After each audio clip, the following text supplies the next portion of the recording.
మార్కెట్‌ని పర్సెంటేజ్ రూపంలో చూడడం వల్ల వర్క్ అవుతుందా లేదా అంటే ఖచ్చితంగా వర్క్ అనేది అవుతుంది. ఎగ్జాంపుల్ నేను ముందు వీడియోలో నేను చెప్పాను కదా మీకు. సో, మీరు ఎవ్రీ డే 2% అనేది ప్రాఫిట్ తీస్తున్నారనుకుందాం. సో, అది మీరు ఒకవేళ ట్రేడింగ్ డేస్‌లో ఒక 30 డేస్ చేస్తున్నారనుకుందాం ఎవ్రీ మంత్. అంటే 2% ఇంటూ అంటే ఎవ్రీ డే 2% ఇంటూ 20 అంటే ఎంత అవుతుంది? 40% అనేది అవుతుంది. అంటే మీరు 1,00,000తో కనుక ట్రేడ్ చేస్తుంటే ఎవ్రీ మంత్ 40,000 అనేది ప్రాఫిట్ అనేది సంపాదిస్తున్నారనమాట.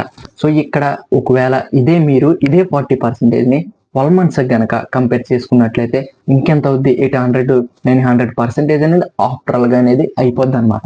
సో, ఇంత ప్రాఫిట్స్ వస్తాయా? లేదంటే అది మీ ట్రేడింగ్ స్కిల్స్ మీద బేస్ అయి ఉంటది. సో, నన్నడిగితే నేను ఎవ్రీ మంత్ ఎంత ప్రాఫిట్ సంపాదించాలనుకుంటానో తెలుసా? మీకు నమ్ముతారో నమ్మరో నాకు ఎవ్రీ మంత్ కూడా ఒక 2% వస్తే చాలు. అంటే నేను లక్షతో ట్రేడ్ చేస్తే నాకు జస్ట్ రూ. 2,000 ప్రాఫిట్ వస్తే చాలు. నేను యాజ్ ఎ బిగినర్‌గా చెప్తున్నాననమాట. ఎందుకంటే సో, ఫాలో చేసుకోండి. నెక్స్ట్ వీడియోలో మాట్లాడుకుందాం.